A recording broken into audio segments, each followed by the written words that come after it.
Hello and welcome to the October 9th edition of the Bub Report. Last week, Puerto Rico played host to the Caribbean region's biggest travel conference in the territory's capital, San Juan.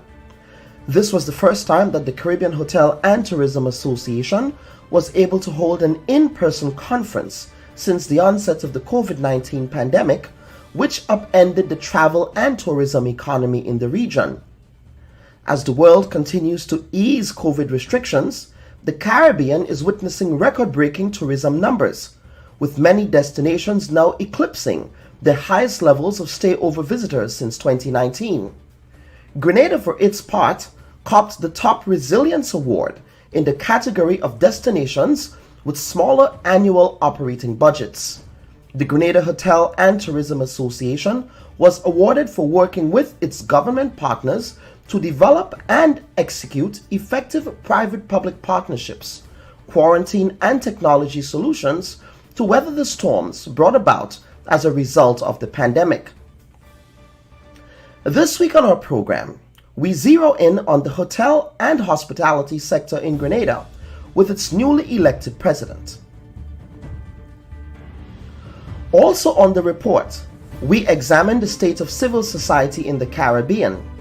The Universal Declaration of Human Rights, in tandem with the Convention of Rights of the Organization of American States, obliges its member states to ensure the direct public participation of civil society organizations in public and governmental affairs as part of the full exercise of political and civil rights.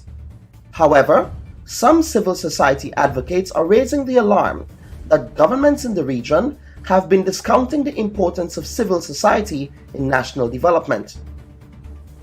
The international think tank Civicus, in a 2016 report, said that civil society in Latin America and the Caribbean is coming under increasing pressure despite the prevalence of electoral democracy in the region.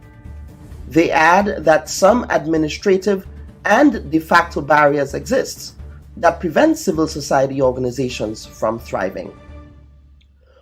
We welcome our guests, Kendra Hopkins Stewart, President of the Grenada Hotel and Tourism Association, Nadella Oya, Social Impact Strategist, Valentine Douglas, President of the Grenada Land Actors Coalition, and Cassandra Mitchell of the Independent Caucus on Constitutional Reform in Grenada.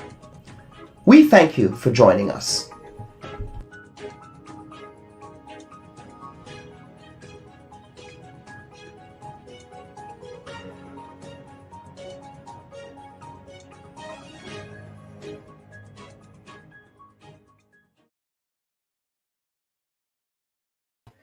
A pleasant good morning to our viewers and listeners of the Bub Report, and we welcome you to this, the October 9th edition of the program.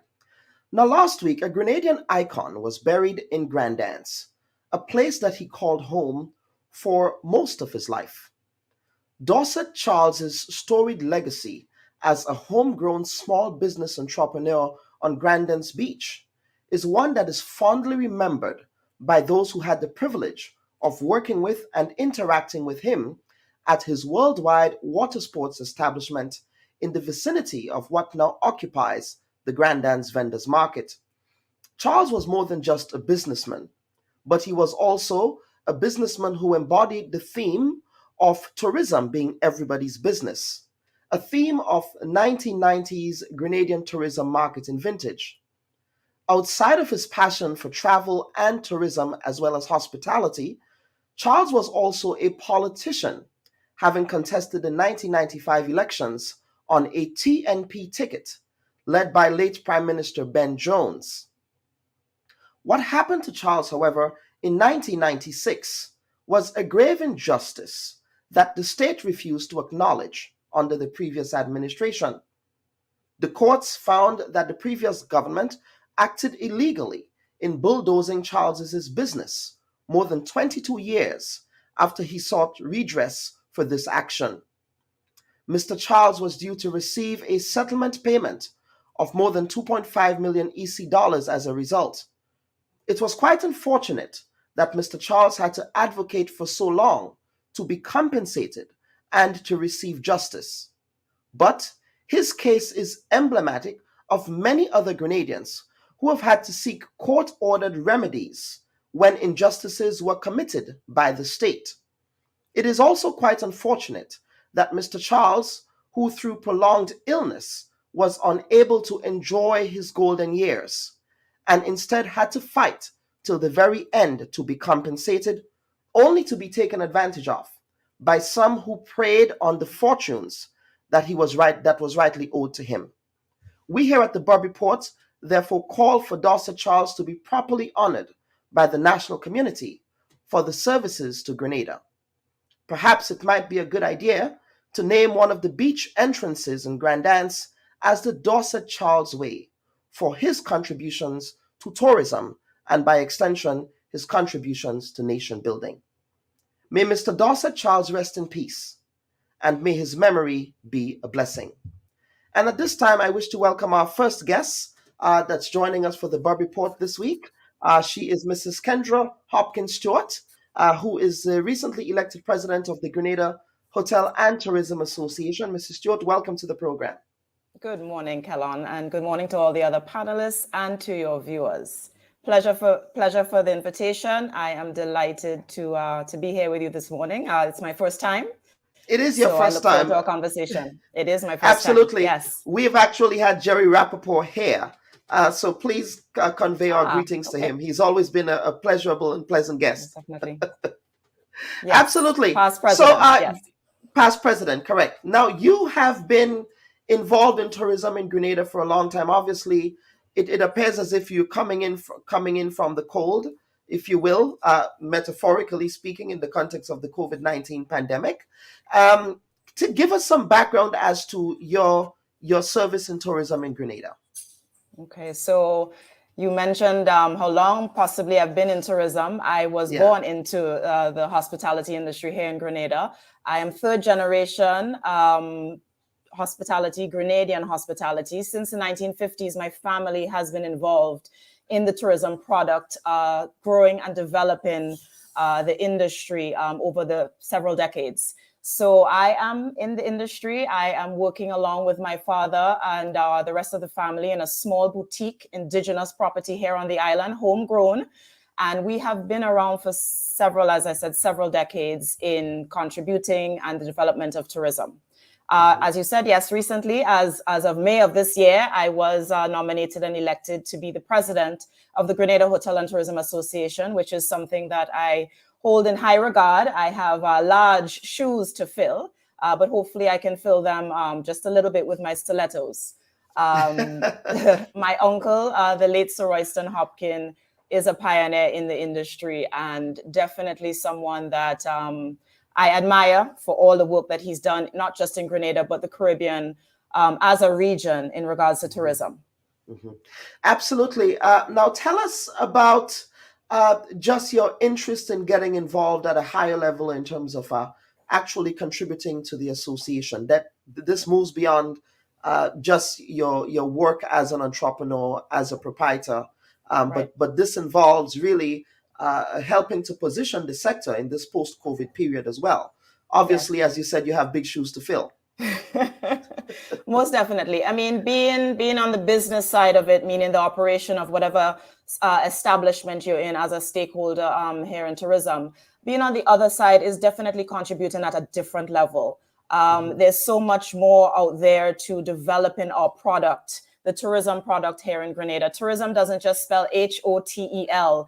It really is linked to several other sectors on the island. So yes, just being in your business and running it, yes, but stepping and being on the other side of it, working very, very closely with the tourism authority and the other regional bodies and associations is definitely, I guess it's for the new generation now. It's my generation to take up the mantle a little bit and to contribute back to selling the Caribbean, that the Caribbean is a destination to come to, not just Grenada, but it's the Caribbean as a product, who we are, our culture, our diversity. And yes, it's time for several of us to come out there and be a part of the different associations and have the opportunity to have that voice and to speak on behalf and to be a part of, contribute to the development of tourism, the nation building. Yes. Absolutely. And that's what it's about. I always say, if you critique from the sideline and do nothing to make a difference, then your criticisms are in vain. Very right. You're very right. So We talk to us about this post-COVID tourism economy. It does appear as if the Caribbean is beginning to open again. I mean, we're looking at increased flights into the region. I had a personal experience having traveled to Grenada this last summer where the right, demand was so high that it was difficult to even get on standby in some of the airlines. right. Well, That is the extent of the that's demand. good and bad. That's That a is good good and thing and a bad. bad thing. Exactly. I want to take it to the most recent sort of platform or arena that we have been recently in, the Mhm. CHTA marketplace, Yes. right? And why I want to talk about that is that it brought tourism back to life. So as you're talking about the growth of tourism, we are past the recovery stage. We have been resilient. We have worked throughout the pandemic, and we are on the other side. And that was seen definitely when we were able to be face to face with our peers, our colleagues across the region, and talking about the future and development of Caribbean in the Caribbean region, which of course Grenada benefits from. That's who we are as hospitality, being able to engage face to face versus, I mean, virtual means has its benefits, but to be in an environment, in an arena, right, in a marketplace setting with buyers and sellers from across the region and across the world, that has shown that we are on the right path for the future of tourism. I don't know if you know a little bit about the CHTA marketplace, but the Caribbean Hotel and Tourism Association is the private It's the sector arm. biggest, yeah, it's the Yes, biggest event exactly. for in that category. Yes. Hmm. Exactly. And the Grenada Hotel and Tourism Association is a national association. There are several associations across the islands that are members with the CHT as I guess, a parent body. So you're looking at an annual event. It was held last week. So I'm just returned, just a couple of days Hmm. now. Some of my peers are still out there selling Grenada, but a few of us have returned. But it was an exhilarating experience to be there once again with the Caribbean as a region, with one thought to promote our beloved Caribbean. As I said, it's an annual event. The last one was held in the Bahamas in 2020, and we were in Puerto Rico this year. You're talking about hundreds of sellers on the floor across the region, several different islands represented with their associations, their hotel and tourism associations, as well as on a government level. So you had several tourism authorities present. You had ministers that were present, and high level or high profile persons within the tourism industry here in the Caribbean. And we were all in one room, in one forum, able to sell our beloved Caribbean to tour operators, travel agents. There was a lot of media opportunity to differentiate the difference or the diversity amongst our islands. And we were able to give that feedback, that how we've been doing and what it is that we have to offer. Grenada sent a very strong delegation this year, which I was happy to see. We had several hotels that represented themselves. So they had their tables, they had their appointments. The Grenada Tourism Authority was very well represented as well. And of course, the GHTA was there in representation. Now, the GHTA, the difference with the GHTA and the GTA is the GHTA, as I said, is a private sector arm. The GTA on the public side of it is responsible for destination marketing. The GHTA on the private, representing our members, our purpose is to advocate and lobby for. Advertising and marketing at this level is not something that was really done before, but we do see a need to engage and to link ourselves more strongly with the GTA and the destination in regards to providing more value for our member. So I was there with our CEO, Arlene, Friday, and we did represent in regards to several opportunities. We have a lot to bring back to our members. In regards to a report on, the different linkages and opportunities that are possibly available to our members. So we look forward to that. Now, did this year's event feel different from the other in-person events that you had prior to COVID-19? I like to see things pre-COVID, post-COVID to Yes. get a good sense of where we are. Well, Yeah. most definitely, you haven't seen, or we haven't seen certain people for a long period of time, and to come out of the crisis of the pandemic, back into, as I said before, hospitality. Who we are as being in the industry is meeting and greeting. You know, the warmth and friendliness of our people, of the Grenadian people, can only be seen in a face-to-face arena. So it was fantastic to see certain faces, to see businesses back open, other hotels across the region, to see them open and back in business, to be able to share best practices. You know, how did you come through the pandemic, and what did you do then, now, and future? Be able to strategize. So definitely, I mean, all the other marketplaces, yes, it's a place where people come together, share, network, connect, reconnect. But this one was most special because it's been some time. Now, you also copped a resilience award, and I thought that was interesting because that resilience Yes. award was framed in the context of a public-private partnership. Now, during COVID-19, we were aware of just the work that the previous administration did with the hospitality and tourism sector in attempting to mitigate some of the impacts of COVID-19, Yes. from providing stimulus packages to a safe a safe passage of customers, to having quarantine facilities at some of the hotels, of having some very best practices with respect to safety, ensuring that those safety standards and protocols were in place. Talk to us about the significance of that award for the association. First and foremost, it was a Destination Resilience Award, right? So you're putting Grenada on the map.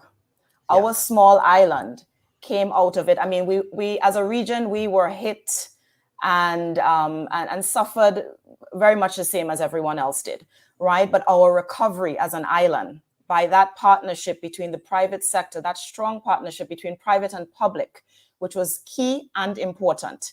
So the hospitality sector played a very key role in working with the Ministry of Health and the government to come up with policies and procedures, health and safety procedures, getting our staff trained, working very closely with the tourism authority so that across the board that we had policies and procedures in place to take care of our staff, to take care of the visitors or the guests or the diaspora that would have been coming back home, to make sure that safety was first and foremost paramount, right? It was a priority.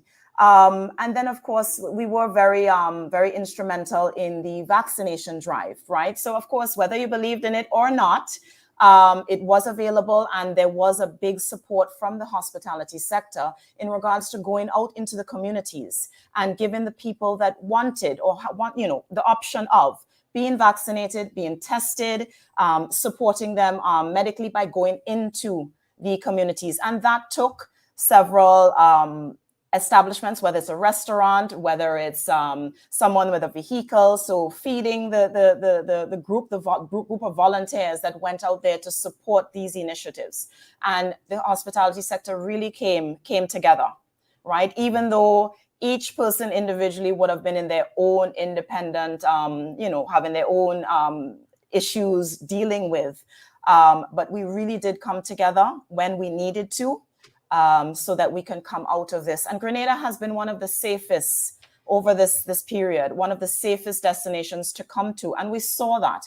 Once the airport had reopened, we saw a different type of clientele coming onto the island. Instead of going to other destinations, they came to Grenada, because we did come from, we did make it to the other side a lot faster than others, if you may say. But you do appreciate that the vaccination issue, mandatory vaccination. Well, it's of course debatable whether or not it was mandatory or whether it was optional. But the fact is that your sector came in for heavy scrutiny around that.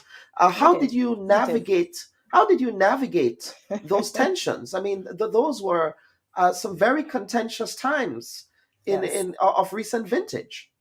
You're taking me into a little hot water here.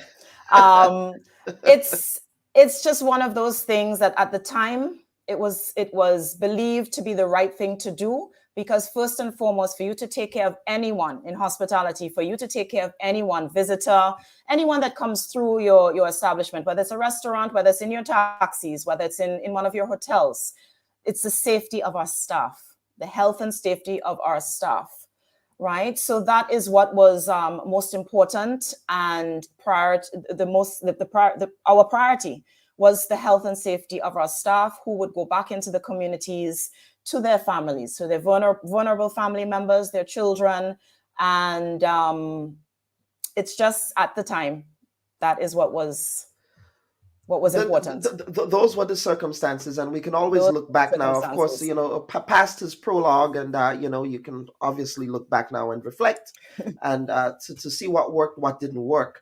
Yes. Now, what were some of the things coming out of the conference that really Okay. Yeah. stood out for you, and how would those lessons apply to moving the sector forward in Grenada? Okay, so the first day of the conference took us to a forum where there was several panelists. The president of the CHT provided a lot of data, a lot of statistics in regards to the Caribbean region and its recovery. Latin America is a new and emerging source market for the Caribbean and for Grenada as well. The president of the CHT did present an opportunity for our typical or usual markets is the United Kingdom and North America, but Latin America, South America is a market for us to look towards as an opportunity.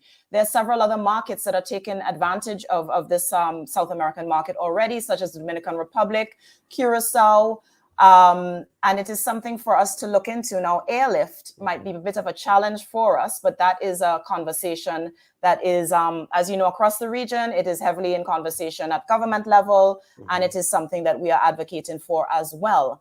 But it's time to reimagine tourism. It's not business as usual. It is for us to think differently, to come out of our comfort zone, to source new markets, we recovered, yes, we're resilient, and to now be in growth mode. How are we going to grow the destination? Responsible and sustainable policies must be our guide for growth. Regional and multi-destinational travel is definitely an opportunity for growth, right? The Caribbean at this time is in a very strong position to continue to grow, as opposed to some other areas or destinations across the world, right, on an international level. Grenada can definitely benefit from diversifying our source markets. And that's something that now that once we all come back, we will sit down and work with our partners, the Grenada Tourism Authority and others, and discuss, the way forward. Where can we tap into? Air connectivity is key. It's a big deal, but it is definitely key. The pandemic has proved to us that the linkage between private and public sector should not have just stopped with our vaccination drive or working together throughout the pandemic. It must continue for the growth and development of tourism and the direct economic ripple effect that it's going to have on many of the sectors. Grenada and the Caribbean is not just about sun, sea, and sand. And we have to keep that in mind as well. Absolutely. It's also about experiences. It's about different cultural activities and events. And tourists are not only white people from Europe and North America. No. but speaking not of put that way, but yes, correct. Yeah, and don't forget, you have tourists within your island as well. That's right. The staycation exactly. packages, the day pass packages, working with our tri-island state, visiting Carriacou and Petit Martinique, and exploring your own island. How many of us have left? Okay, so I'm in the St. George's area, but how many of us leave St. George's and go throughout our island and visiting the different nooks and crannies that showcase who we are? We can also be tourists in our own country as well. Absolutely. Room stock has been an issue. Now, a lot of the airlines from North America in particular, their justification for not having as much airlift into the region, as in the context of Grenada at least, is that there is an issue with room stock. Where do you see us with respect to improving the room stock of the country such that it would enable greater airlift opportunities for the destination? Well, we're doing that right now. We have some new bills and some new hotel establishments, coming on stream. You have your Six Senses under construction, Kimpton Hotels. That's still, it's the build, started. The construction has started. Hopefully, it will continue soon. And then you have the Silver Sands brand, right? And they are now building, it's under construction, their beach house property. And I believe there are at least one or two more properties under that particular brand. So as you said, Kellon, definitely for the airlift to come in, for opportunities to come from different airlines, they must fill their seats, right? And can't expect the government to subsidize. So yes, we do need more rooms on the island, right? But once it's done in a sustainable way, that it is in keeping with and in sync with our Pure Grenada brand. Unpack sustainability, because sometimes I think people hear sustainable and they think climate, or they think, but unpack sustainable for us in the context of ensuring that we have a proper balance between tourism, tourism growth, and environmental sustainability, because obviously I would not want to visit a country where I'm getting the same experience in other islands. That's just cookie cutter, right? That's the McDonaldization of the sector, if you will. So how do you strike that balance? Well, Grenada, we don't want to be mass tourism. We don't want to promote and advocate for mass tourism. That's not who we are, right? Sustainability is long term. We want the generations to come after us to benefit from whatever we put into place now. That yes, of course, it is attached to the environment, but that we do things in the right way. We do things in a way that sustains our culture, the product and services that we provide, that we attract the right customer to our destination as well, right? That it also benefits the people of Grenada, right? That yes, that we're not too commercialized or over commercialized, right? That we preserve our heritage, our history, our culture, whether it be marine, whether it be land, that all of these things are in keeping, that land zoning, right? And how we build certain things is in keeping in a sustainable manner, right? The city of St. George, the historic capital, picturesque city of St. George, is something that we must preserve. We must preserve it. So in Puerto Rico, I took an hour and I was able to go to Old San Juan. I just want to put that out there. And walking through Old San Juan on cobblestone streets, it was clean. The buildings were well painted, and you could see how they preserved the culture with the architecture. And that is what sustainable is preserving, who you are as a nation. So it differentiates you from the others, from your neighbors, on an international level as well as regional. Absolutely. And let's get some viewer questions and comments. Now, I see a comment here from One Tubbs Batiste. Are we still selling Grenada as Pure Grenada, or we move back to Isle of Spice? That's not within your remit, of course. No, but do you have any thoughts on that? Well, we are Pure Grenada, the Isle of Spice. I don't believe that they've dropped the Isle of Spice. It is still something that we push, even on our tables at Marketplace in Puerto Rico. The spices were present. You walk past the Grenadian area and you were smelling your nutmeg, right? And that is still something that is part of our jargon, part of our conversation, that we are Pure Grenada, meaning that we are not mass tourism, we are not over commercialized, that we are preserving our heritage, our culture, our diversity. But first and foremost, we are always and will always be the Isle of Spice. Okay, let's get to another comment. Talking about growing the regional market, was there any discussion about inter-island travel given the demise of Liat? Not specifically, because that is more at a government level, but we are all in the same belief that, yes, we do miss Liat. We do, and we do all see it. It's a regional problem. It's a regional problem. The Grenada Hotel and Tourism Association, in all of our conversations, we speak to it, that it is a necessity that our Caribbean people need to be able to go from island to island, not just to support each other, but to visit your family. But that's a business that was lost, a market or a source market that was lost as well. Just being able to move within the Caribbean region conveniently. So it is a big topic at all levels. I think we took Liat for granted, didn't we? We did. With all the jokes, leave island anytime. I know. Although they could they leave did, island but at whatever time. They could leave at whatever time. At least they showed up and there was regional travel. Correct. Right? Correct. Right.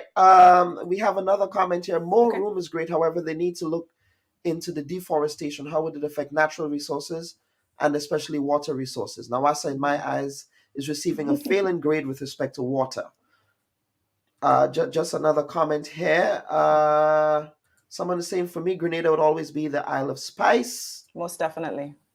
Let us go back to being the Isle of Spice, enhance the product, also making packages available to locals, to the other islands, put more emphasis on training our local hospitality personnel to give attentive and memorable service, put more emphasis on our local products by educating our visitors while they enjoy our island.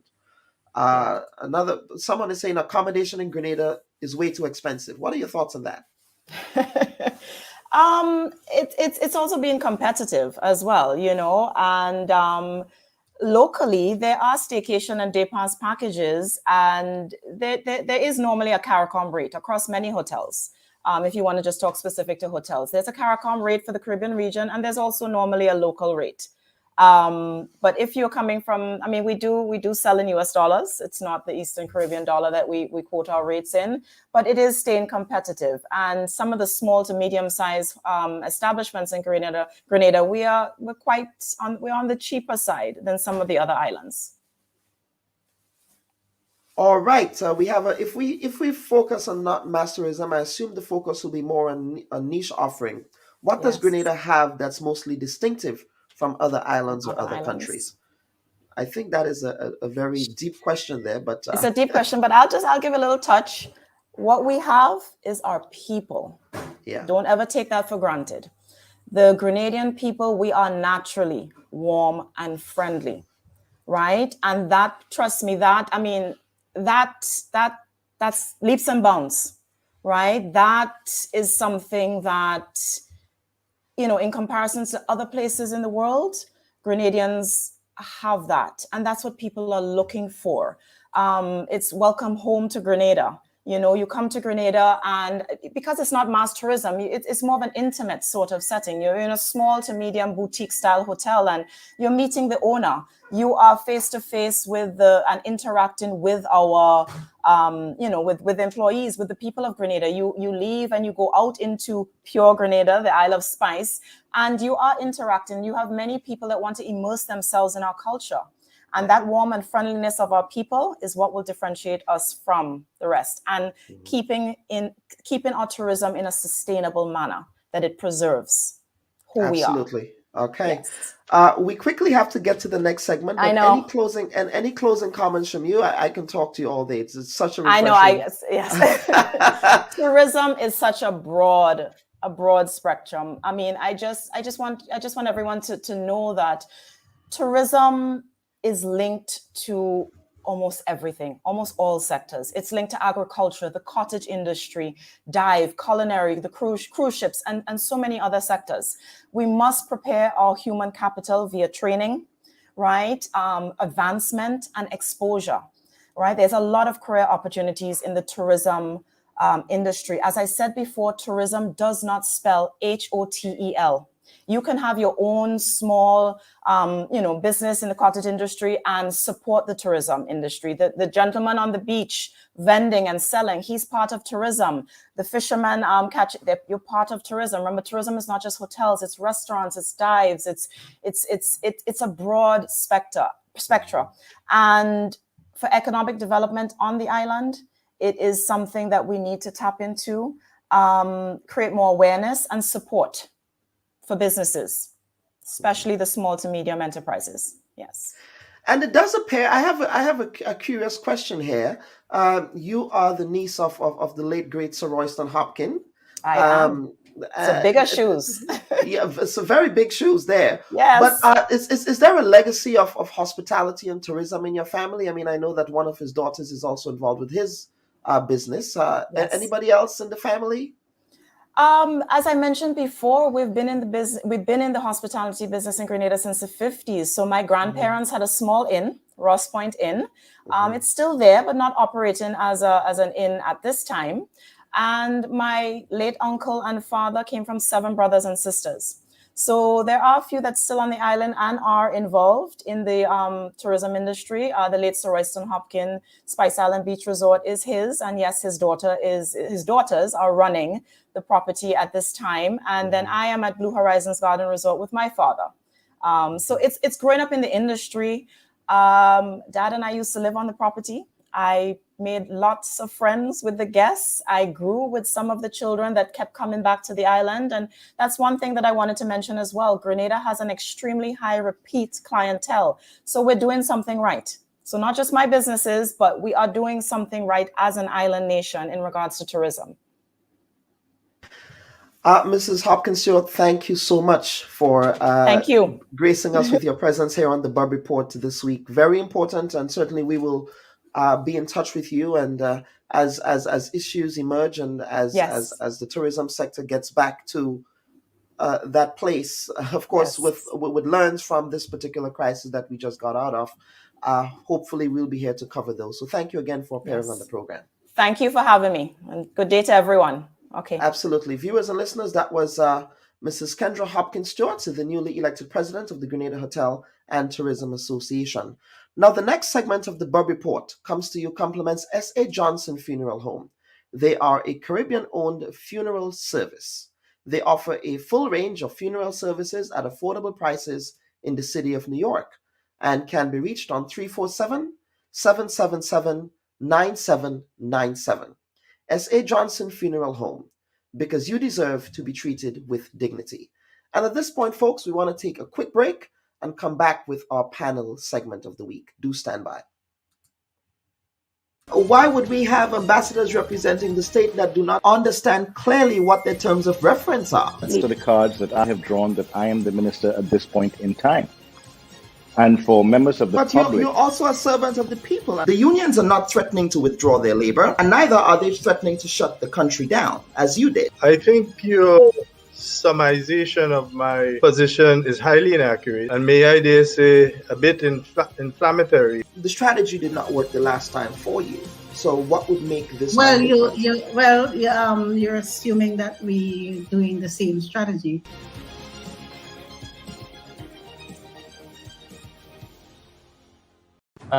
Very proud of what you're doing, and I think it's much needed. So thank you so much for your contribution. Thank you again for watching the Bub Report. Viewers and listeners, we want to thank you sincerely. Ashley, thank you so very much. Senator Chester Humphrey, welcome to the Bub Report. Mr. Mitchell, welcome to the program. The Honorable Jumani Williams, we call him Jumani, who is the public advocate for the city of New York. The Honorable Baz Diopande, former Prime Minister of the Republic of Trinidad and Tobago. Mr. Pandey, welcome to the Bub Report of Grenada. The Honorable Tobias Clement. Mr. Clement, welcome to the Bub Report. Is it Nicolai or Nikolai? I hope I pronounced it. Nikolai. It's Nikolai. Thank you. Yes. And welcome to the program, Her Excellency Ambassador Luan Gilchrist. Mr. Randall Robinson, you are here in your private capacity and in your personal capacity. Yesterday, we learned that you were detained by law enforcement in Grenada. So you come from a family of public servants. Yes, we are a family of public servants. You're saying that you have to do more, but my question is, what have you done as president of the union to ensure that happens? These are the cards that I have drawn, that I am the minister at this point in time. And for members of the public... But you're also a servant of the people. Why would we have ambassadors representing the state that do not understand clearly what their terms of reference are?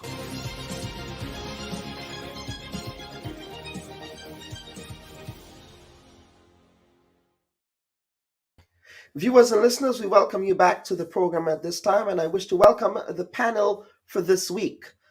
We have a returning champion, shall we say, Ms. Cassandra Mitchell of who wears different hats in Grenada. And we also have Nadella Oya, who is a civil society activist in neighboring Republic of Trinidad and Tobago, and first-time guest to the program, as well as Mr. Valentin Douglas. I hope I'm pronouncing that correctly. If I'm not, please correct me, Mr. Douglas. It's Valentine. It's Valentine Douglas. Thank you for that. And you are representing the Grenada Land Actors Incorporated. And we decided to assemble this civil society panel this week because there are times when we need to do resets with respect to, I call them civic resets, if you will, so that people understand that there is civil society and civil society has a role in the democratic process in the region. But it was important for us to gather this panel this week because there are some issues that civil society wishes to address. And of course, we are one of the forums within which those can be facilitated. But I want to open with a general question to the panel. If we were to look at the current state of civil society in the region, there are some experts who are saying that civil society is under threat, and that civil society is really losing its importance in the democratic life of Caribbean societies. Would that be a fair assessment? Nadella, I would want to begin with you. I would ask where they got that information from, was forming that opinion. I'm far from in agreement with such a perspective. My perspective is definitely different. Mm-hmm. I am entrenched in civil society, but I mean, it's always, for anyone in any sector, you have to assess the health of your industry. And as far as I can tell, civil society is alive and well throughout the Caribbean. And this is coming from a perspective where we have been engaging with each other actually more across the region. We all know that in any island, in any country in the Caribbean, you have people that will wake up one morning and decide that they have a particular cause that they want to bring attention to, whatever that cause may be. And then they go and they register what might be in their country, either a non-profit organization, a non-governmental organization, faith-based, community-based, whatever it might be. And a lot of the times, these individual organizations and the people that run them, we tend to say like one man and a dog, one woman and a rabbit. You know, it's sometimes very small entities. And what is required to run a civil society organization is sometimes the same tenets as you would require in any very particular business industry. We are in the business of social enterprise. We are entrepreneurs that are making the world work in a particular way. We want to see better social impact. What happens is that a lot of these entities register but can't continue or sustain their businesses. And that's one way of possibly having an impression that civil society mightn't be as strong, but you do have entities that can stay the course. You do, especially from, again, what I've seen since the pandemic, we are seeing a growth in collaboration amongst entities of different sizes, the larger organizations, the mid-range, and the grassroots. Grassroots have absolutely blossomed during the COVID-19 pandemic. And further to this growth within each country, I have recently been able to see how across the region, people are collaborating through different initiatives. And there are more umbrella organizations happening throughout the region, within the region, that would be encompassing all of the smaller country entities. So I'm seeing a growth. Well, my source happened to be Civicus. So Civicus, they're a global alliance of civil society organizations and activists dedicated to strengthening citizen action and civil society. So that was the context of the preamble of my statement. I just thought I needed to make that clear. But of course, you have a different view to that based on what you are seeing on the ground. And of course, sometimes that research that is done at an international level may not reflect the local conditions. So thank you for bringing that perspective. Cassandra, over to you. The same question. The civil society under threat, or do you agree with your colleague there in Trinidad? Good morning, Dr. Bob, and good morning to your viewers and listeners. Hi, Nadella. Yes, I want to piggyback on what Nadella is saying, especially post pandemic. What we have seen is an increase in voices, grassroots voices on the ground, especially as it relates to fundamental rights and freedoms. You would have quoted what Civicus would have said, but the Office of the UN Human Rights Commissioner, during the past 2 years, I know that they have noticed that a lot of infringement on fundamental rights and freedoms within member states. And it is because of voices like ours, the grassroots voices, that we were able to highlight where these infringements on fundamental rights and freedoms were happening. And across the Caribbean, what we saw it in Trinidad, we saw it right here in Grenada, where it emerged from the Black Lives Matter movement in the US and trickled down here in the Caribbean, where you started to see rising voices. Prior to that, as an activist, I was kind of concerned about the sustainability of civil society, not only here in Grenada, but across the region. And let me say why. Because we are so small demographically, what you're seeing happening over the years is that several individuals have been wearing several hats. And a lot of these people are becoming, for lack of a better way of describing it, battle weary. And for me, sustainability of civil society involves getting younger activists involved in raising concerns and raising their voices around issues, be it climate change, be it domestic violence, whatever it is. But I think the pandemic and recent interactions with my colleagues across the region have really reassured me and re-energized me that civil society is there. It is active. All we need is just to create that structure so that we can remain sustainable. Mhm.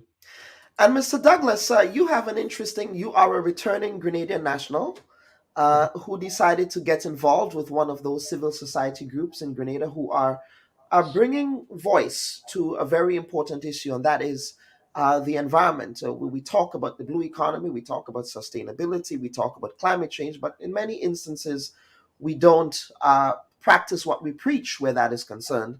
And Grenada Land Actors, it would appear, is attempting to hold the powerful to account in that sphere. So, talk to us about why you got involved. You're retired. You're a retired Grenadian who returned to Grenada to live, and I'm sure some might say, well, why don't you enjoy your retirement? Well, thank you for having me in the program, and good morning to Yeah. all and your audience. As a returning national, and long before I even left this country, I had an interest in the environment. I was very much inclined to do botany while I was in high school. And when I migrated, the opportunity there was more for survival. So I had to go to business, study business then. And but that interest remained.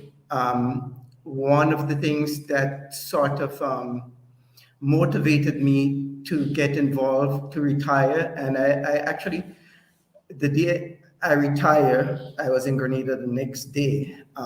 So to get involved. You were ready to get out. Well, yes, I sort of, when two influences here. One, Jackie Kreff, who taught at GBSS while I was there. When the revolution started, she was always trying to reach out to me. And at that time, I was involved in, studying, and I couldn't. And then George Brizan, when he became prime minister, he was my last form master in GBSS. He basically said, you have to come back here and contribute. And I told him I will. But at that time, my situation had to take care of family and other obligations in the state. Mm-hmm. So I did that. And when I came back here, obviously the passion is climate change, the impact we have on our environment and the future of our country. So I sought out organizations that were involved, and the Grenada Land Actors seems to be one of those that were a conscientious group of people who are set in making sure that we have that sustainable environment that we need, and that environment is not destroyed, and that whenever there is development, we are not an anti-development organization, but we are for responsible development. So I got involved with them, and as you're aware, we had to try to get changes. And the first approach was to approach the government agencies and who were not doing things properly. One of the agencies is the Planning and Development Authority that were allowing development to proceed without going according to the law. Basically, they were flaunting the law and preventing access to us for information, which they're required to do by law. The public has access to the register. The public has access to all filings that are done on developments. Because those access was limited, we decided to pursue the matter legally because we had no alternative. In fact, we were sort of denigrated at that point where the former prime minister referred to us as armchair environmentalists. We have two highly qualified people as members, with specialists in coastal and wetlands ecology, marine science. So we were left, in order to intervene into developments that were going to adversely affect our environment, we pursued it through litigation. And we began that in March of 2021. We basically applied for leave. This is a process, you have to go through the thing. And we were granted that, and we filed in about April of 2021 with the High Court in Grenada. Yes, stick a pin. That we will be getting to that issue shortly. But thank you for giving us that preamble. Now, the second thought process I have here has to do with holding the powerful to account. Of course, the people of any democratic society, they elect their representatives to parliament, and of course, during that period of time, you ought to have checks and balances to systems of power, to people who have been elected to serve their population. Nadella, in the context of Trinidad and Tobago, what is civil society doing there to ensure that governments are held to account? You need to unmute there. Yeah. Forgive me. That's okay.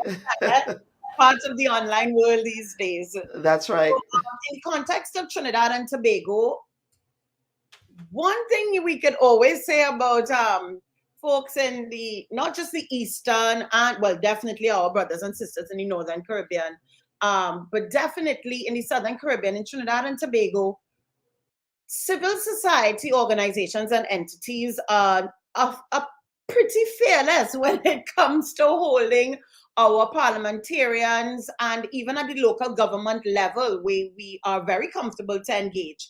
I can reference recently the organizations that would have taken part in, the ganja awareness and activism to change legislation around that. They were outside Parliament every other weekend, and in some cases every week when it was getting down to the crux of the matter. So in terms of visibility, we are not afraid to show up in person.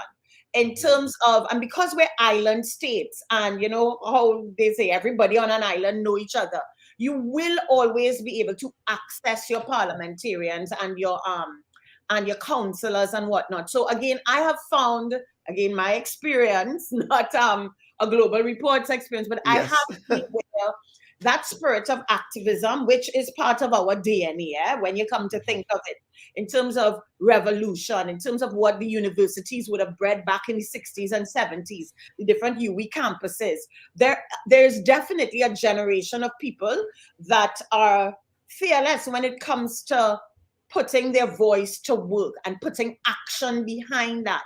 So this is not the usual petition signing or keyboard warriors, or, as my colleague just said, armchair activists. Armchair pundits and things like that, yes.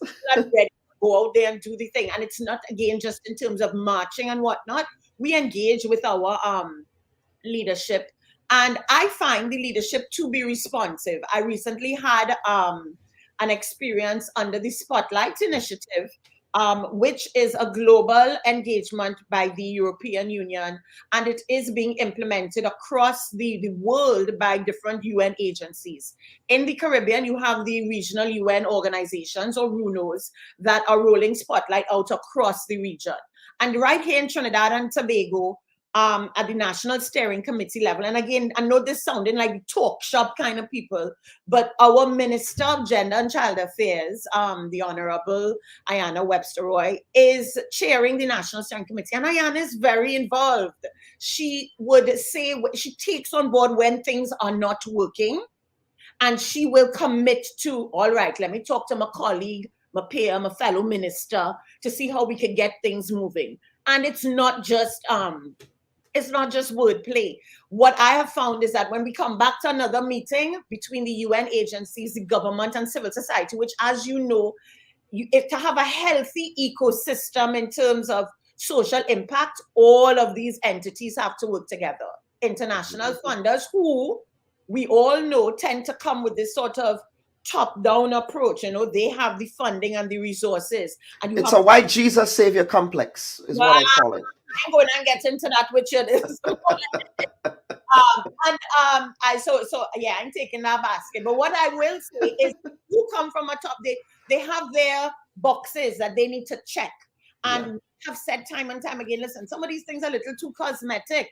You can't check certain boxes if it is things aren't being implemented in a particular way. And I can't sit here this morning and testify to the fact that in a very stressful period, which was the pandemic, we saw them adjust in ways that I can't tell you that I would have expected. So they listened to civil society. Government was forced to listen to us and to cooperate. And we saw them adjust. We saw them, as Cassandra was pointing out, grassroots started to activate and bubble in a particular way in recent times. And they had to, in order to really engage civil society, they had to adjust things like their timing for applying for grants, how it is they rolled out certain reports, how it is they engaged us while they were rolling out initiatives. Because, like I say, that savior complex, whatever color and whatever religion you're attaching to it, I know that they have their work to do, and again, they have boxes to check. What we at civil society level have to ensure is that we're not part of a cosmetic process. So we did see that they engage. I can't testify to them engaging differently. So it's a deliberative, intentional process. It's not just, I'm going to meet a civil society because I have to check a box in order to qualify for funding. I felt it was that at the beginning, but I can say that the changes that were made spoke to actual real engagement. And when they were giving their reports, it wasn't always, this is the sunshiny, brilliant things that we achieved. You saw where they were able to point out things that did not work in terms of their approach. So again, that honesty in their own report, saying, I thought was a healthy development. We're not out the woods yet. We're not out the swamp yet. There's still a lot more work to be done, but definitely there is a more healthy engagement between civil society, government, and the global funders. Cassandra, let's compare and contrast Grenada with Trinidad and Tobago. Of course, both islands are on different developmental trajectories, but some of the conditions, the socio-political, socio-economic conditions are the same as small island developing states. Would you say that the Grenadian context has been the same? Of course, past is prologue. We do have a new administration, but we had a past administration there for a decade, really. So can you speak to ways in which civil society engaged the previous administration in Grenada, now leading up to this current administration? Okay, well, I agree with Nadella to a point, but here is how it's different in Grenada. I think over the years, civil society has been used to tick off that box, to say that, they have consulted with civil society. But we felt over the years that, our contributions and the concerns that we have raised were never reflected in the outcome documents. And that's from the past administration. And we're seeing it trickling down into communities where people believe that as civil society actors, we are only there to endorse the initiatives of a political party being elected into government, and that is our role. And it's not so. And that is what has happened over the years. That is how civil society was seen. We go to a consultation, like I indicated earlier, it's usually the same suspects in the room. We will air our concerns, coming from the constituents, people that we would interact with. But again, if you look at the outcome documented, our concerns were hardly ever reflected. So we are just being part of the process. I want to support what Nadella has said, having interacted with the RUNOs and representatives from the European Union during the pandemic, we have seen, and I can attest to this, that their approach in dealing with civil society has changed. And again, because I think the pandemic really agitated the grassroots voices, especially as relates to ensuring that member states protect fundamental rights and freedoms. It was the grassroots people who agitated and tried to hold elected officials responsible, whether it was here in Grenada, whether it was in Trinidad, we have it happening in Jamaica, Antigua, we saw it. So I think that really opened the eyes of a lot of the donor agencies to realize how important, although they stated it before, but how important the role of civil society is in the democratic process. So like Nadella pointed out, what we saw coming from the reports from the RUNOs, UN Women and others that we would have interacted with, we saw realistic reports coming from them, identifying some of the concerns that we brought to the table, some of the best practices that we agreed with, and a lot of the things that we did not think was working. And we agitated. It wasn't easy. So yes, we may have been labeled as armchair activists and environmentalists. So one time we were called here in Grenada, was a keyboard advocate. That was the term used to refer Keyboard to warriors, I believe it is. Yes. It might be keyboard warriors, Yes. yes. by elected officials. But it was within the pandemic that the whole concept of using technology as an avenue for advocacy, we had to, with all of the restrictions, all of the regulations that came out during the health pandemic, that is how we activists resorted to. So yes, we have seen a change at the top level, but for me in Grenada, I would really like to see that change trickle down to the grassroots organizations, to people in the community, so they understand that our role, no, we're not just there to criticize. When there is need to commend the government for an initiative, we'll definitely be working hand in hand with the government. But we have an important role to play in ensuring that our elected officials are held accountable. And for me, emphasis on fundamental rights and freedoms. Because within the Grenada Constitution, the basis upon which that document was written is the protection of rights and freedoms. And that is what they swear to honor, uphold, and preserve, not the party's manifesto. It is the rights and freedoms of the citizens who elected them, or even those who did not elect them. Because after the campaigning is over and you're elected into government, you are now the representative of all the people. I see Nadella is trying to, you were trying to get something in there, so I'm going to give you a chance to jump in. So again, Cassandra understands that there is a balance, and we have to be fair in terms of the context. There are entities that are working, and there are entities that are not. So it would be remiss of us to just put forward a feeling of criticism and downplaying what the efforts of our leadership have done. Again, I can cite UN Women in the region as having, Cassandra and I would have participated in it. They recently brought together organizations that are involved in the women's movement across the region. Now, we don't have to get into the nitty-gritty of what the women's movement needs to still achieve. But what I found with UN Women is they put their money where their mouth is they have been working, and other UN agencies as well. Not all, but some have been actively involved in building capacity in civil society organizations to make sure that they can get their housekeeping together, to make sure that we can actually access resourcing, to make sure that we have the ability to get our messages out there to the people and to do the work that we do. Again, I am also one of the biggest critics of leadership, and this is at not just the governmental level, but in terms of, we've had a former president in Trinidad and Tobago that saw it fit to bring out a line of wines at a time when boys were being molested in homes in Trinidad and Tobago. It's not, and this have nothing to do with the ill timing of it. You can't be spending money on certain things when children and families and women and are being hurt and harmed. It just don't, that maths don't add up to me at all ever.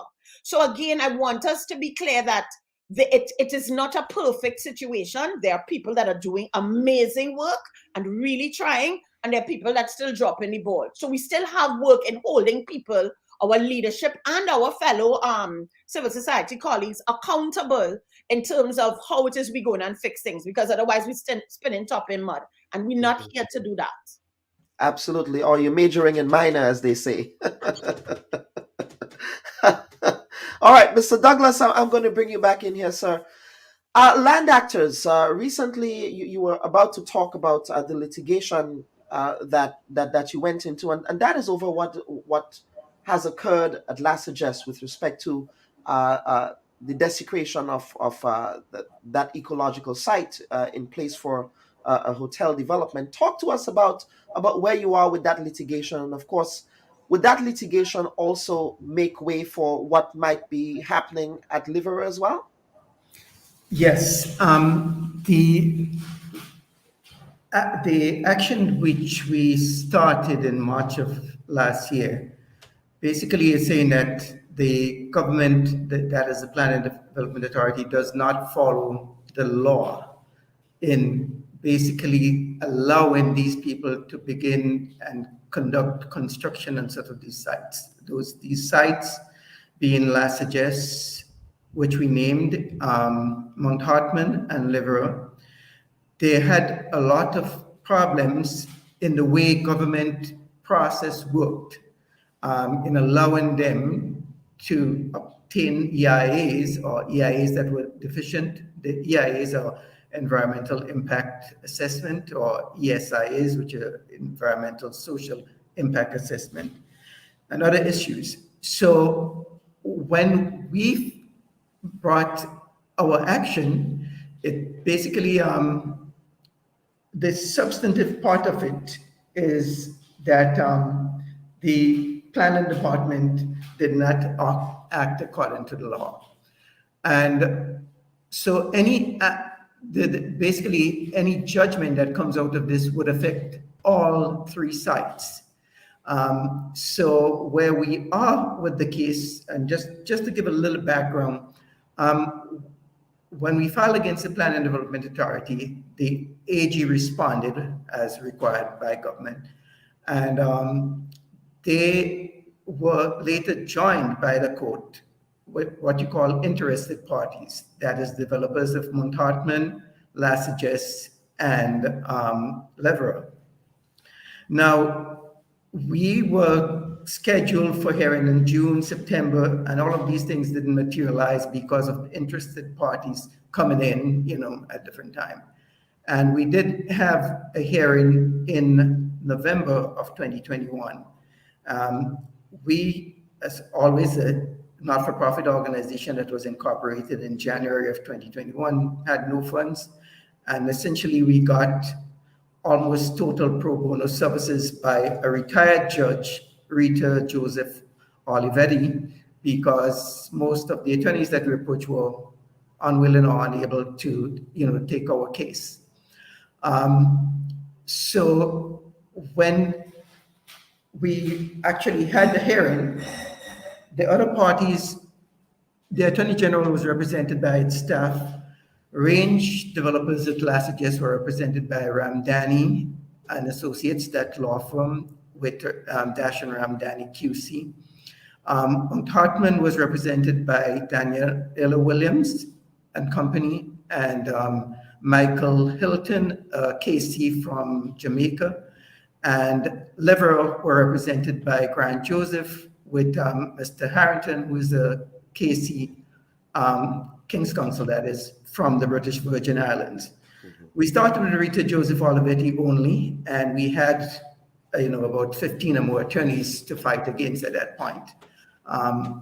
representing the government and all these interested parties.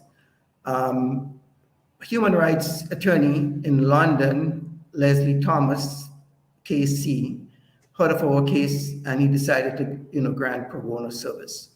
So the hearing was held in November, and at that time, the judge, basically the challenge from the Attorney General was that we, as the Grenada land actors and citizens of Grenada, did not have legal standing to bring this case against the Plan and Development Authority.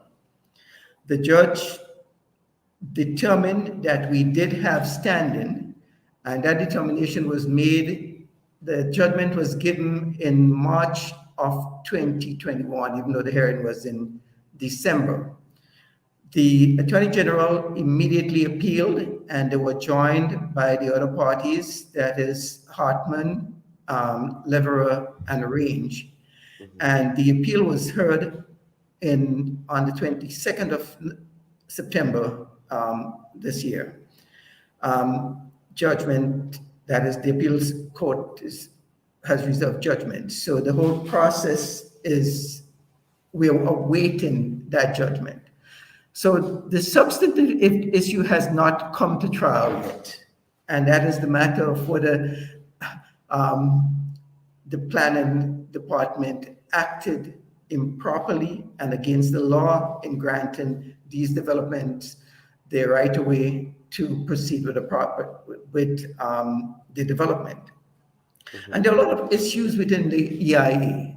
In Lasages, for example, Lasages is in a wetland area where you have a pond that was basically supporting bird life. At least 70 species of bird were counted in that area. You have Amerindian site there. Some of these issues were marked in the EIA. There was an EIA done for Lasages and a Bendick report that is for the marine and coastal environment in the immediate area. And in the ESIA, it was stated that one, you could not cut down the mangroves. You have to basically preserve the mangrove. It also stated that if you were going to drain the salt ponds or any area there, you were to install silt traps. And it was recommended that that outlet should not be placed near to the headland. And the reason for that is that you have a colony of seagrass in the immediate area. And further out, you have Elkhorn's coral, which are very vulnerable to the silt.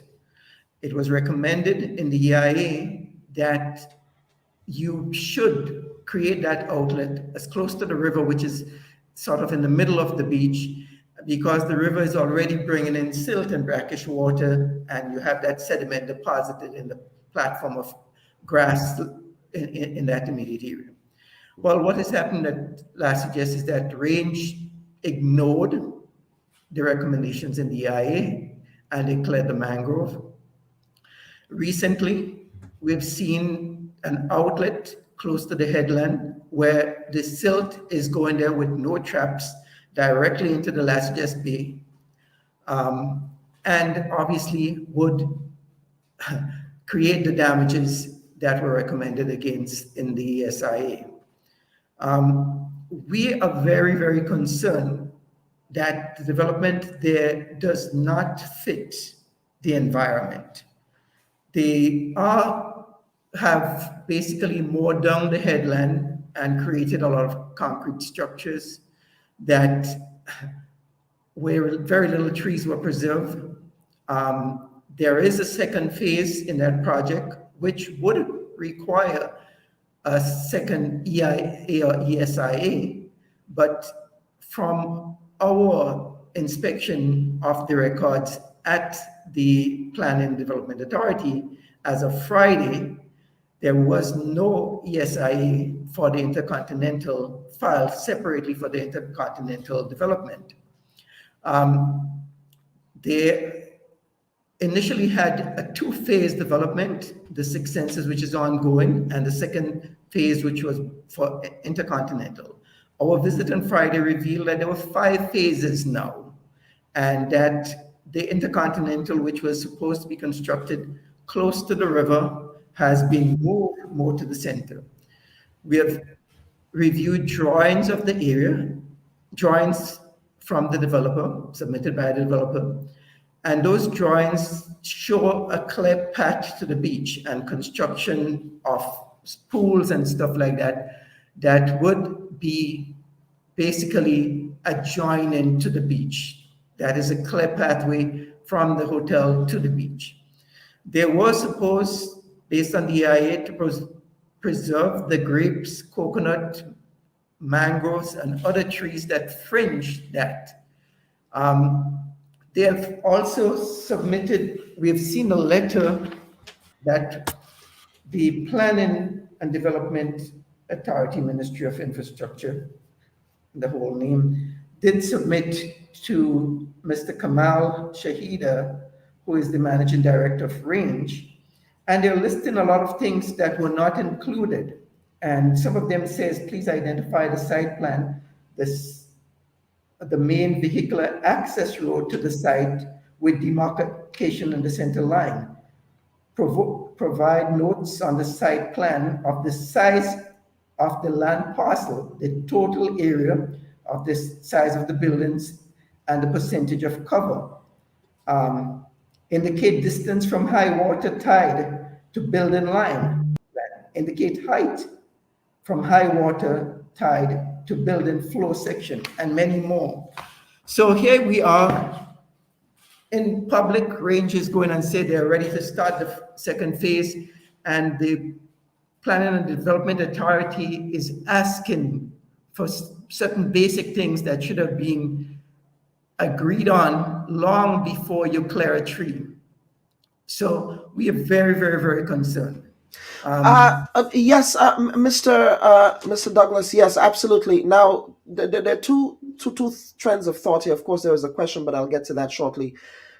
That land there, that was under private ownership, correct? Well, that's, I read from the EIA that was done by GECO Caribbean.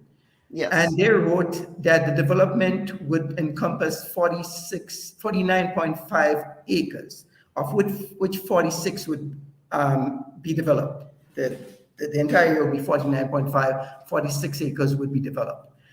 But in the Planning Authority, their records show that private lands were sold to Range 25.61 acres in Section A and B. Section A, which was B on the coast, 25 acres, and another Section B, which was up on the hills of 6.61 acres. That is the only thing that I've seen on file. The map also shows that the area that was sold to Range borders Crown lands. And the Crown lands appear, based on the scale of the drawing, to start from about 100 meters from the headlands going northwards towards the river. So I don't know if Crown lands have been conveyed to Range at this point for that development. I know that 25 acres has been sold by Dr. Mitchell, and if the development is 46 acres, I would only assume that the land that is adjacent is Crown lands. So we need to find that out, and I haven't seen that information from the records in the PDA. Okay, and then we have another question because we have to get to Cassandra. Does the GLA intend to bring a new motion besides the judicial review? We are contemplating other action because we've seen the acceleration of these projects. There, we've seen more at Mount Hartman and Liverpool, and it seems as though there is a delay in tactics here because a judicial review, which we filed, should have taken place in weeks, and that has not happened for a year and a half now.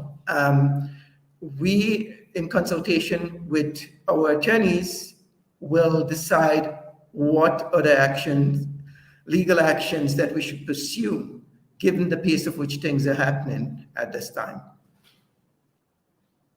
I found it interesting that you articulated the view that many attorneys in Grenada neglected to take up the case. I wonder why that is, and I wonder if that has any connection to do with their interests in a lot of the CBI programs. Now, the projects that you reference here are all tied to, in some ways, to the CBI program, of which a lot of attorneys in Grenada happen to be agents of. So I found it a curiosity that you said a lot of attorneys were not interested in taking that case.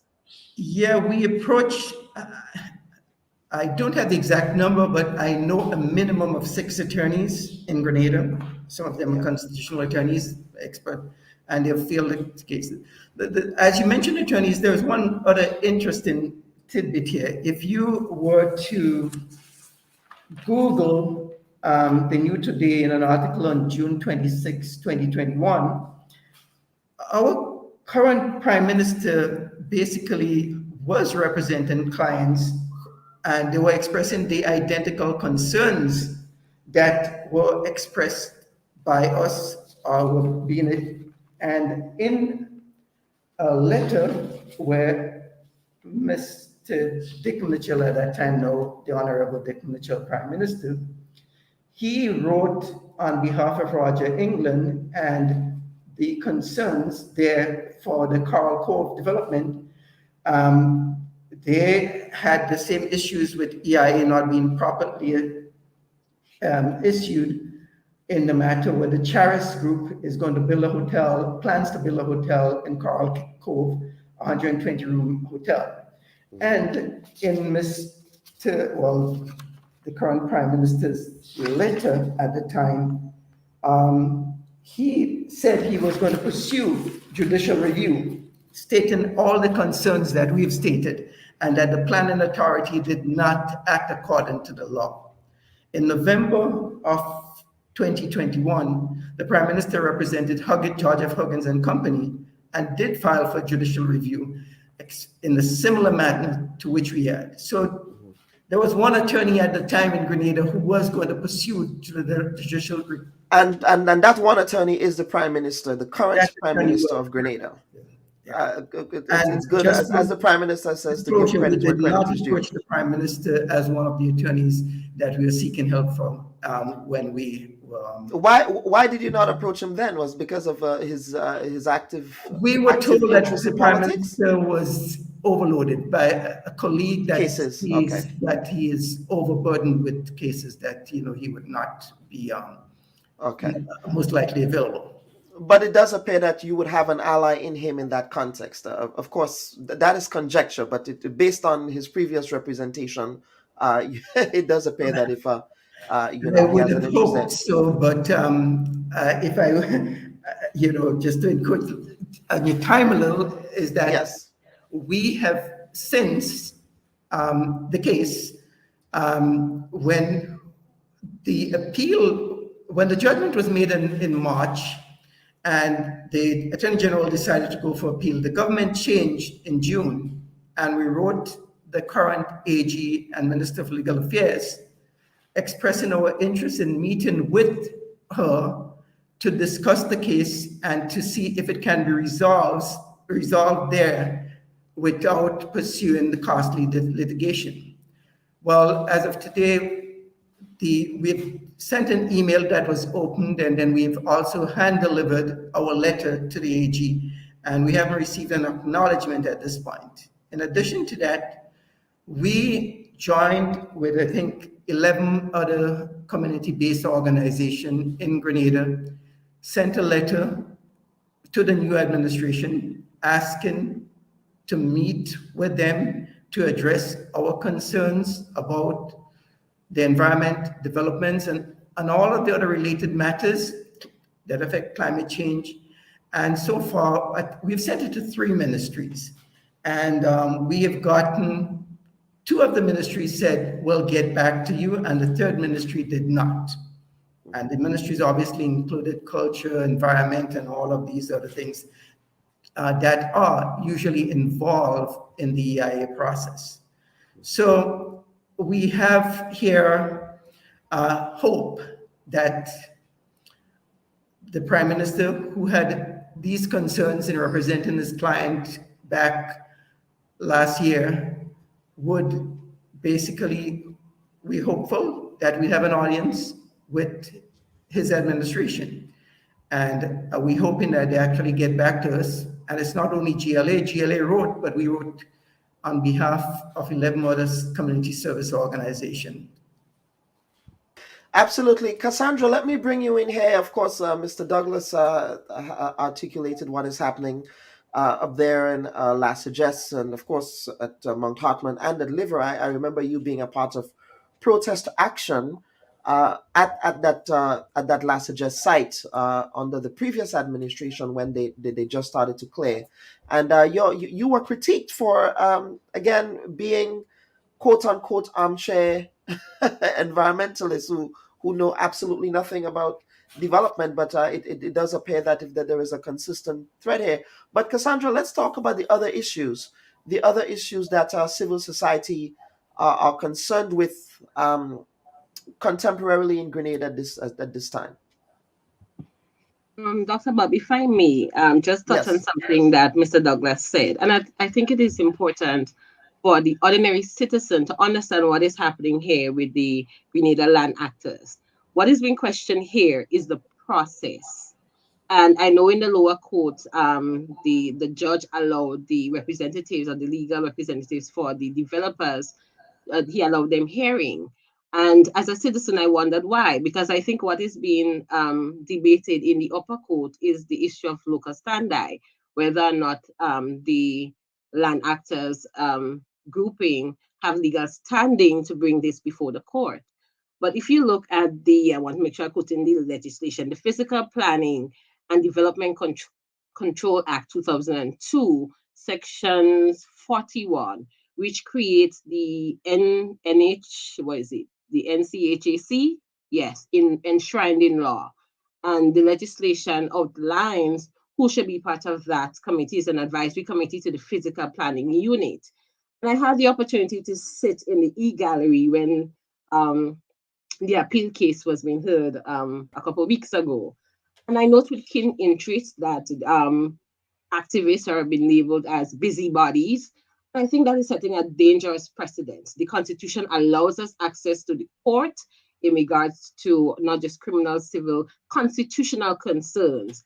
And I think that legislation, the 2002 legislation, gives the land actors local standing, legal right to question what is happening here in relation to these development projects. What concerns me and should concern all of us is the fact that the developers are now applicants to the process. And let me explain why. Again, it is the process that's being questioned, whether or not the developers follow the process to approval and know what is happening, construction of these CBI initiatives. Was the process followed according to law? Having the applicants part of the litigation that's happening concerns me because they are applicants to the process. So let me just kind of go back and give a layman example. So they come in as CBI investors, they apply, there's a form that you fill out. Like Mr. Douglas was pointing out, there are certain EIAs and other things that are supposed to be done to show that, you know, all of this is not going to affect our national, our cultural or natural heritage. So they're applicants to the process. How they become involved in this litigation, I think, is unfair because the legislation, as I said, outlines the composition of the committee, the NCHAC committee, and part of that committee involves a representative of community-based organizations. So the law in of itself gives the applicants, the land actors, local standing. It gives them right to question this process, whether or not everything that was supposed to be done was done. What I know when I sat in the e-gallery, listening to the representatives from of the developers, I note with keen interest that not one of them can say We have approval number 1234 from the physical planning unit. So I think this case from the onset should have been a request for judicial review of the process. Having the applicants part of the litigation, I think, should be concerning to all Grenadians, all of us. This is our natural heritage. This is our cultural heritage. And to some aspects, especially for us in St. David's, it's part of our historic heritage in Grenada. Lhasa just has a lot of history behind it, as we very well know. So I think that should be of concern to us. I, like many other activists and concerned Grenadians, we are waiting to hear what the appellate court has decided. But I do not agree, respectfully so, with the Honorable Court that the developers should be part of the process. They have already contributed to the application, if there was one, or that they could. So it is now the responsibility of our honorable courts to decide whether the process was followed according to law. So I just wanted to just provide a layman understanding, if I may, with all of the legal jargons put out there for those who are listening, and to just encourage that we pay attention to what is happening. Yes, I think this is a very important and dare I say, a groundbreaking case, and in terms of how that litigation is going to play out. But Cassandra, back to the question: any other issues outside of course, that tension that we're now seeing there with respect to those hotel developments, CBI-based hotel developments, really? What are some other concerns that civil society have been engaging with? Well, over the past 3 or 4 months, we have been paying keen attention to initiatives being done by the new administration. Of concern to us, recent concerns, is the creation of the Ministry of Mobilization, Implementation, and Transformation by the new administration. We again acknowledge that the Constitution provides for the creation of offices for new ministries, but these new ministries must be according to law, according to law. And we have been asking for the past few months, where is the legislation which governs the activities of this new ministry? Just before I came on the program this morning, there's a press release, using the word loosely, announcing the launching of the Ministry of Mobilization, Implementation, and Transformation. And again, as concerned citizens, we ask of our government, where is the legislation to govern the activities of such a ministry? If we go back to the recent sitting of the lower house of the House of Representatives, we note that Minister Kate Lewis-Peters raised concerns about the allocation. The request for, I think, is over $600,000 for that particular ministry. A supplementary budget in of itself is to make requests for additional fundings for either projects or to fund ministries already created. She indicated that this particular ministry, MIT, was not established in law. However, the administration is coming to the people to ask for an allocation of $600,000 to fund this ministry. I know this may not be public knowledge, but the Finance Committee, the Standing Finance Committee of the Parliament, which composes of representatives of the government as well as opposition MPs, met sometime, I think, in September, yes, August or September. I can't remember the actual date. And of concern to us is that the Leader of Her Majesty's Opposition had asked for a more detailed breakdown of the cost, because if you look at the notes, there's actually 3 budget lines stating how the money is going to be divided, but it's very vague. And we continue to emphasize that the Constitution allows the creation of offices and ministries, but these offices and ministries must be one established in law.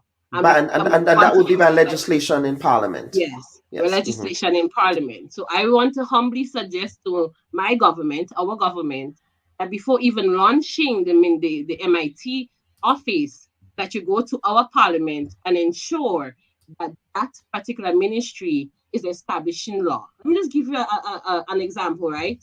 So you have created a ministry. Who is reporting to who?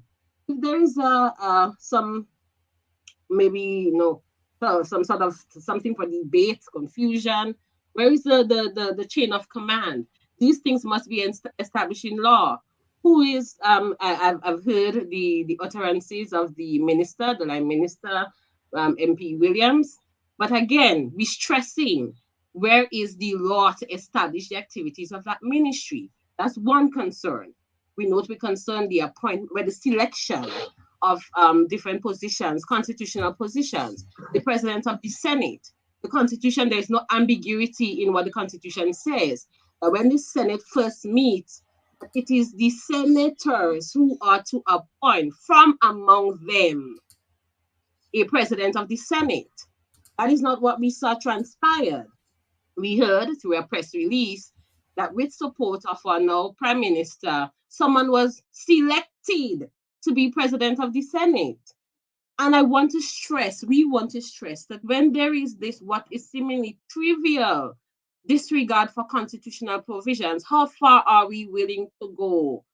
I have seen utterances from my fellow Grenadians, takes transformation and hush, takes Susu in your, oh no, this is a democracy. And until and unless a law has been created which derogates my freedom of expression, I have a constitutional duty not only to protect my fundamental rights and freedoms, but the rights and freedoms of my fellow man or woman. It says so in the preamble of the Constitution. Like it or not, it is the document we have been working with for over 40 years. And when you take an oath, the oath says that I, Cassandra Mitchell, do swear to honor, uphold, and preserve not the party manifesto, not the Bible, but the Constitution of Grenada. And I want to stress on this, that without rights and freedoms, we are reduced to nothing but slaves. So we, a grouping of civil society, members of the caucus, want to call upon our elected officials and members of the public service who take an oath also to ensure that constitutional provisions are followed. If there is any change, and if we want to change it, it's there. Come to the people. Say, no, this is not working. What are your suggestions? Because I continue to advocate that the ultimate power and authority will always lie in the hands of the people. Always. We are the ultimate power. And we have to be careful. All right, Cassandra, thank you. You're very passionate, and you've been consistently passionate about these issues. We have someone saying here, did she question the previous administration when so much wrong was going on? What do you have to say for yourself there? Oh, yes. Who do you think got the bill repealed from the parliament? When the COVID-19 bill was about to be presented and debated into the parliament, it was people like myself, Michelle Alexander, the Joel Greenwich, ordinary citizens who stood up and demanded that bill was unconstitutional. So yes, I have questioned the past administration, and they're still there to tell you and to back up my statement. I have held the past administration from Dr. Mitchell accountable for some of the decisions that he made. And I continue to hold our government accountable, regardless of who's sitting there. We need to take off the partisan lens and look at this from a constitutional human rights perspective. And I want to stress on human rights because we talk a lot about the UN and other UNOs and funding agency. It is important to note they came to Grenada, a number of them from the UNOs, the EU. And while we talk about climate change and domestic violence, the UN is emphasizing on a rights-based approach to achieving all of these. I think it's 4 key priority areas under the UN 5-year framework. A rights-based approach. So fundamental rights and freedom is embedded in everything that we do. So when you talk about fishermen, when you talk about busmen, police officers, ordinary citizens like you and I, it all boils down to and comes back to fundamental rights and freedoms. So yes, I'm known to hold the former administration accountable. And my late mentor, George Grant, can also attest to that because you have been advocating on those issues before the National Democratic Congress was elected to power. And there are some journalists in Grenada, as you're saying that, there is this tone of what about ism? Well, did you have the same energy for the previous administration now that you're questioning this administration on particular issues? Did you cover this? Well, I can speak for myself. I have been on the rough end of the stick on many occasions before even the Bob report started, when I worked in media in Grenada, and that record is there to show. So I just thought I needed to make that point. But this is very interesting. There is a lot that we need to do in the civil society space, of which media is also a part. But what we want to do is to take a quick break and come back for closing comments as we wrap up this week's program. Folks, stand by. We would be right back. Why would we have ambassadors representing the state that do not understand clearly what their terms of reference are? These are the cards that I have drawn, that I am the minister at this point in time.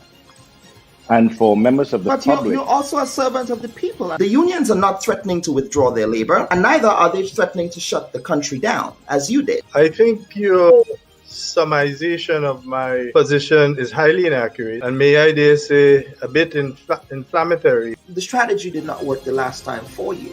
So what would make this? Well, you're assuming that we're doing the same strategy.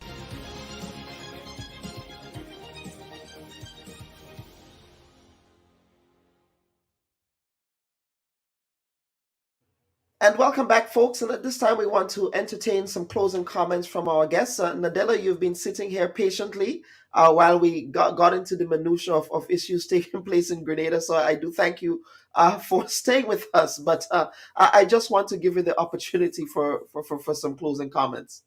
I mean, all relevant issues that, even though we're speaking within the Grenada context, a lot of the small island developing states experience. So it is shared by our brothers and sisters around the region, even for some of the larger islands and land territories. So for me, one of the things that I think is important is looking at what is the future of civil society. Cassandra absolutely demonstrated a little while ago, as well as Valentine, the different aspects of advocacy and activism that's needed. It's not just about people have this thought that it's about turning up and protesting. It is about asking questions. It is about having an understanding of law and legislation and policy, because they go hand in hand. It's a spectrum of action that is required in order to see positive change. And so if we look at the future of civil society in the region, I, again, believe in a little bit in contradiction to how we started off, that it is in a healthy space. It is growing.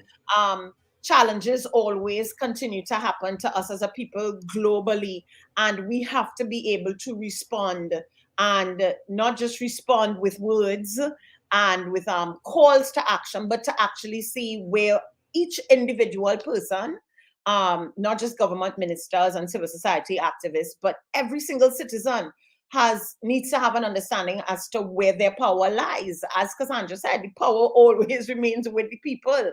And it's not just in terms of voting power, because, elections happen every 4 years. And yes, in between, we can hold our elected officials accountable. But in our everyday lives, we can do things for the environment that benefits the environment. We can do things towards making lives better for women and girls, men and boys, in terms of gender-based violence and eliminating violence against women and girls. Again, right now we're involved in very specific initiatives. There is the newly registered and activating Caribbean Coalition on the Rights of the Child. We are also just forming the Caribbean Gender Alliance to help move women's issues and issues of women and girls forward, as well as men and boys in the Caribbean, because they go hand in hand. There are partnerships between islands, definitely within Grenada. Cassandra's organization and 2 other organizations in Grenada have partnered with organizations in Jamaica, Suriname, Guyana, St. Vincent and the Grenadines, Antigua, Barbuda, Bermuda, Dominica, Trinidad and Tobago. We have St. Lucia, Barbados, and Montserrat in the waiting, in the wings. But you have an alliance between 14 organizations in 9 countries ready to move on eliminating violence on women and girls, especially for the upcoming 16 days of violence. There is healthy activity, and not just activity for the sake of looking busy, but folks are collaborating and working together to move civil society issues together. And what was just illustrated by both Valentine and Cassandra only proves to show that, again, individuals can't get ready. Even the comments coming in from the guests shows that people are paying attention. Now it's just about getting the connectivity tissue so that, we could close in those gaps and get what it is we're hoping to be achieved actualized. And it is, again, agreeing with Cassandra, in the hands of the people. What I also see as, and this is my closing comment, as very heartening is the strength of young people. We were just talking about keyboard warriors.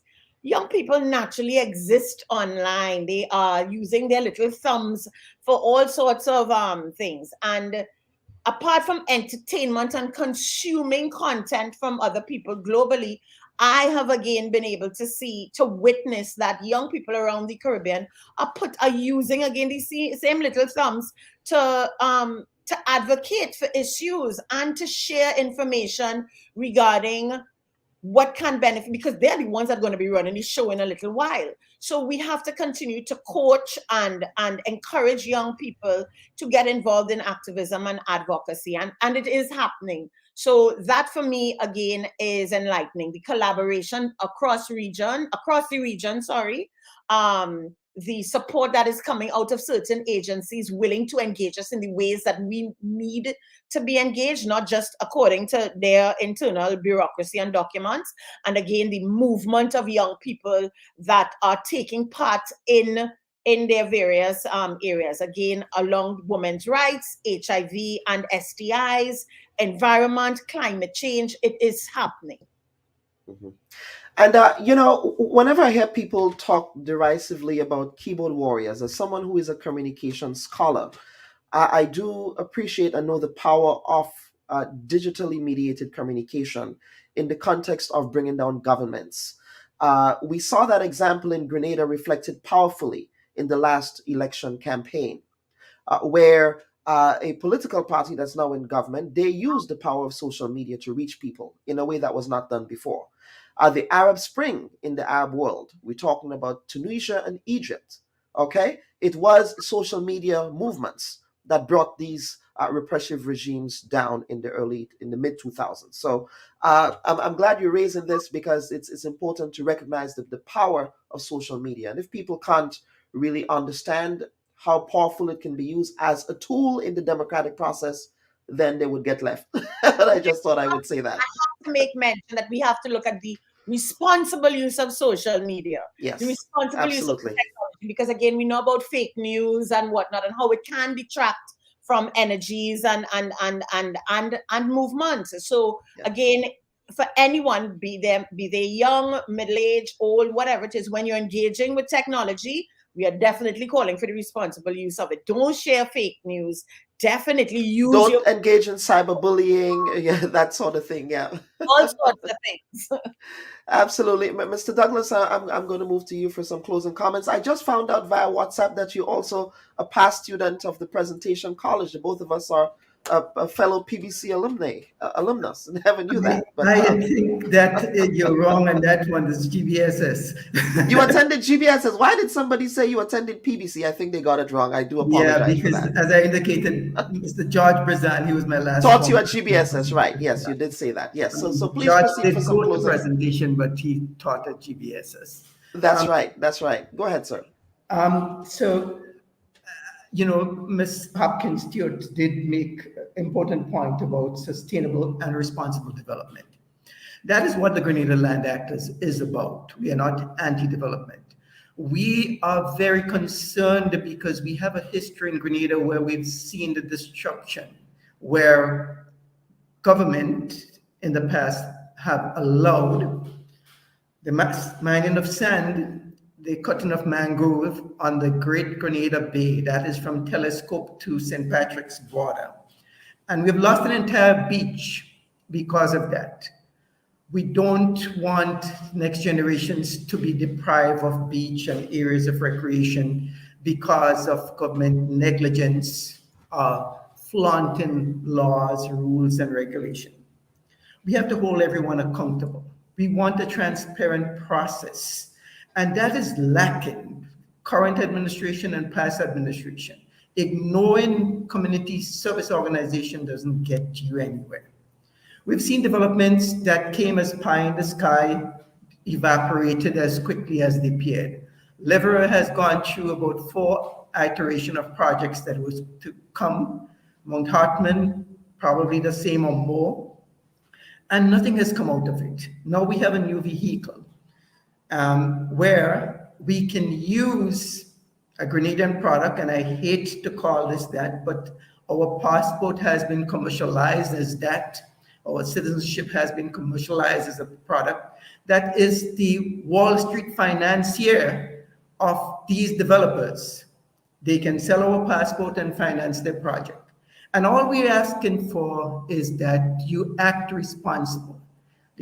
Now, if you're going to raise millions, and some people claim they're going to be raising billions of dollars, in the United States, if you're going to engage in a project of that magnitude, you need a monitor.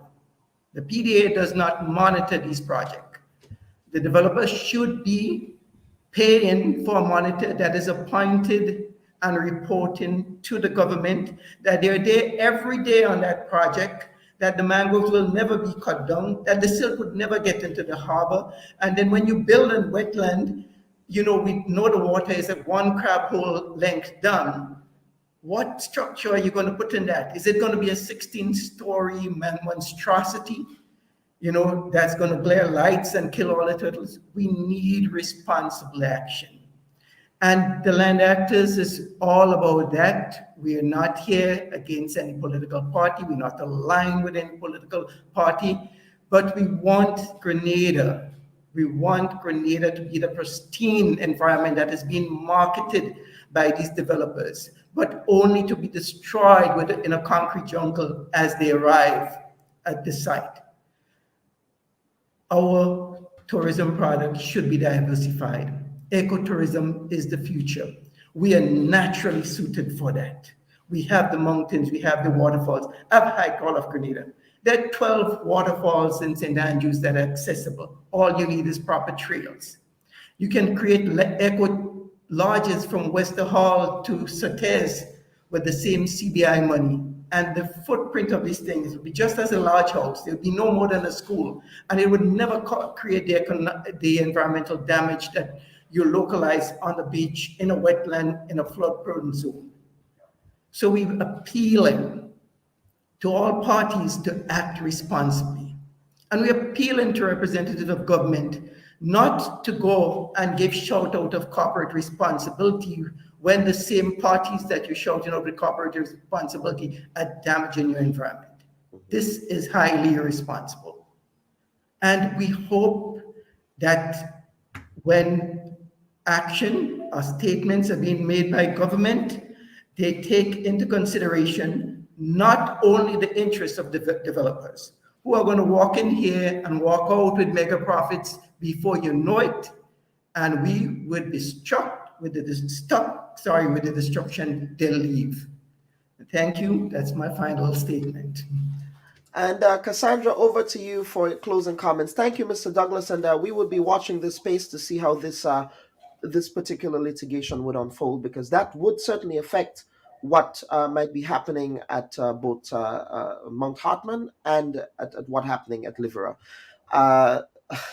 I get very depressed when I think about the destruction that is caused to the environment with these mega projects in ecologically sensitive parts of the country. As someone who studies climate justice, it's very concerning. But Cassandra, over to you. Thank you again, Dr. Bob, for providing this platform for us to air our concerns. I want to stress, continuously so, that it is not politicians who give voice to the people. Politicians are elected to be a voice for the people. Our Constitution recognizes them, correction, Mr. Douglas, not as representatives of government, but representatives of the people, the constituents who elected them.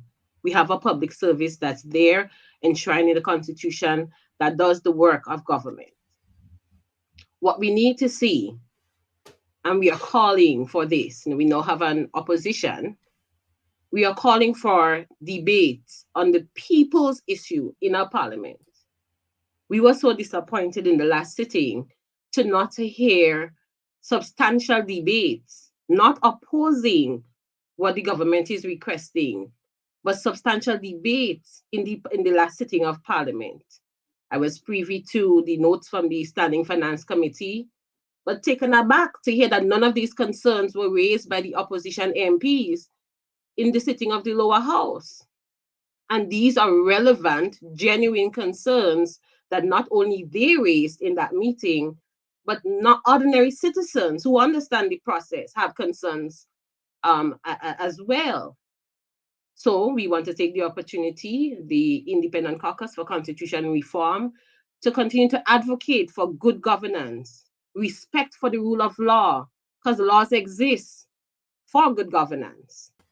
So we want to take this opportunity, call on our leaders, our elected officials, members of the public service, to respect the rule of law, to respect the Constitution that you swore to honor, uphold, and preserve. When you do that, you protect the fundamental rights, not only of Cassandra, but of every Grenadian. When I advocate, I don't do it for myself.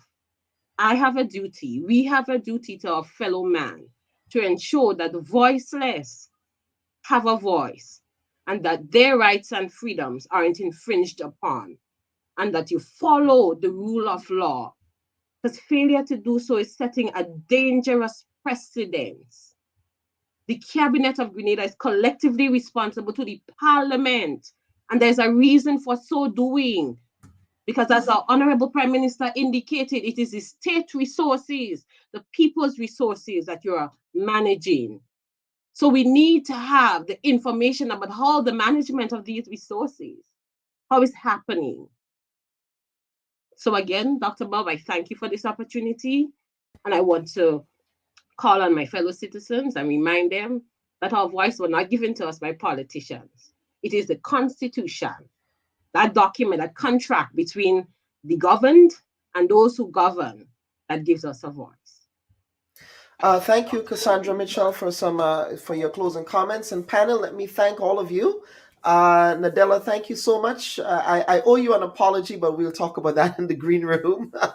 Mr. Douglas, thank you again. And Cassandra, thank you. All of you, thank you. And of course, Mrs. Hopkins, earlier, we want to thank all of you for your participation on today's episode of the Bub Report.